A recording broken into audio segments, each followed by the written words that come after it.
अभी वक्फ बोर्ड पर अमेंडमेंट आने वाला है, तो उसको किसे सौंप दिया गया है? जेपीसी को। कि सोच के बताइए इस वक्फ बोर्ड में और क्या अमेंडमेंट हो सकता है। कि वक्फ बोर्ड वो जमीन थी जो भारत पाकिस्तान का जब विभाजन हुआ, अब इसमें ट्रिब्यूनल होता था और ट्रिब्यूनल में वक्फ बोर्ड के ही मेंबर होते थे।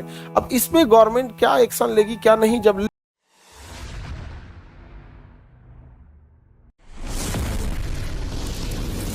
देखिए संसद में समिति का काम क्या होता है और ये कमेटी बनाई क्यों जाती है। समझ कीजिए एक सारे कोई भी बड़ी और लोगों का ऑर्गेनाइजेशन होगा तो वहां सबके अपने अपने काम होंगे, लेकिन अगर किसी खास काम की जिम्मेदारी दे दी जाए और कह दी जाए इसको देखना, तो कोई नहीं देखेगा। जैसे आप देखिएगा लिखा होता है कि सरकारी संपत्ति की सुरक्षा करें, वो किसी एक इंसान की जिम्मेदारी नहीं दी गई है, इसलिए सारा लोग मिलकर चौपट करता है उसको। समझ आया कि नहीं गया? वैसे ही अगर आप लोग मान के चलिए बदमाशी कर रहे हो तो हम इसमें एक समिति बना देते हैं 10 बच्चों का। किसका? 10 बच्चों का समिति बना देते हैं कि तुम ही लोगों का काम है हमको सूचना देना, और 10 बच्चों की समिति हमको सूचना दे देती है। जैसे आज ही हमको सूचना दिए 10 बच्चों की समितियों ने सूचना दिया था, दो थुराया था सब यहाँ पर। समझ में आया कि नहीं आ गया? ऐसा ऐसा तो है, सब झगड़ा कर रहा है, सब नहीं समझ में आ गया।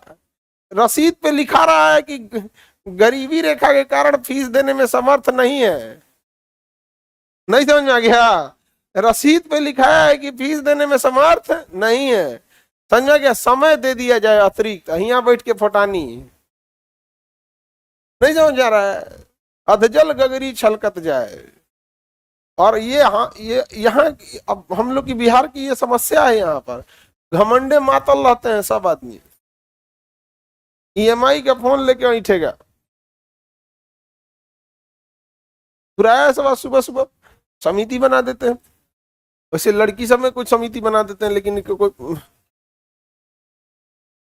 अब ये लोग लड़की सब की सूचना दे देगी यहाँ पर अपनी समिति बना के। तो समिति क्या होता है? उन्हीं लोगों में से कुछ लोगों का ग्रुप बना दिया जाता है जो किसी खास काम पे काम कर रहे होते हैं समिति का। समझ में आ गया कि नहीं गया?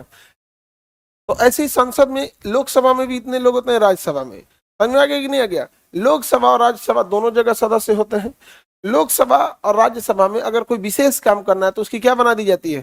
समिति बना दी जाती है। अब उस समिति को विशेष काम सौंप दिया जाएगा। अब जैसा काम सौंपे अध्यक्ष, या इधर में जैसा काम सौंप जाए सभापति। अब ये सब लोकसभा में रहेगा तो अध्यक्ष और राज्यसभा में रहेगा तो सभा।